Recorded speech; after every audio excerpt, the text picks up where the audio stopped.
Hi. నిన్న మొన్న మీతో మాట్లాడిన ఒక వ్యక్తి ఈ రోజు మీతో పాటు ఒక పక్క నుంచి వెళ్తుంటే మిమ్మల్ని చూసి చూసినట్టు వెళ్తున్నారా? ఇది మీకు చాలా హర్టింగ్ గా ఉంటుంది కదా. ఒక్కొక్కసారి ఇది బ్రెయిన్ డిజార్డర్ మూలంగా కూడా కావచ్చు. దీన్నే మనం ఫేషియల్ ప్రొసోపోగ్నోసియా అంటాము. దీని గురించి ఇప్పుడు తెలుసుకుందాం.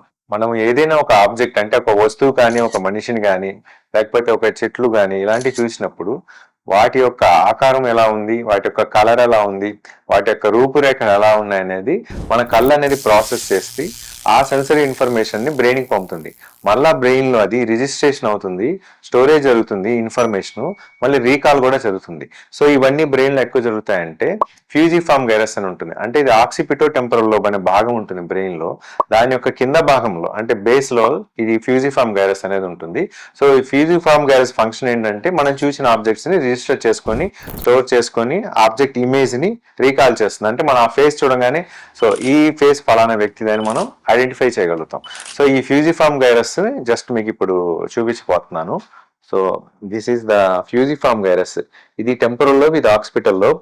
ఈ ఈ గ్రీన్ కలర్ లో మనకు కనిపిస్తున్న భాగాన్ని మనము ఫ్యూజిఫామ్ గైరస్ అని అంటాం. సో ఇది రైట్ ఫ్యూజిఫామ్ గైరస్, ఇది లెఫ్ట్ ఫ్యూజిఫామ్ గైరస్.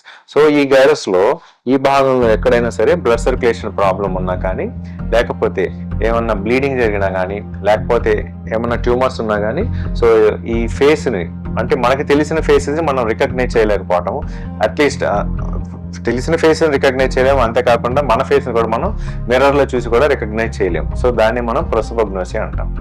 మనం డైలీ లైఫ్ లో సో మెనీ పర్సన్స్ ఇలాంటి బిహేవియర్ తో చూస్తుంటాం. అందులో కొంతమందికి ఇటువంటి ప్రాబ్లం అనేది ఉండవచ్చు. సో దాని మూలంగా మనం మెడికల్ సజెషన్ పర్ఫెక్ట్ గా వాళ్ళకి ఇస్తే కనుక వాళ్ళు ట్రీట్మెంట్ అనేది చేయించుకోగలుగుతారు. ఏంటంటే బ్లడ్ సర్క్యులేషన్ తగ్గినప్పుడు మనకు కొన్ని బ్లడ్ సర్క్యులేషన్ పెంచే టాబ్లెట్స్ అనేవి ఉంటాయి.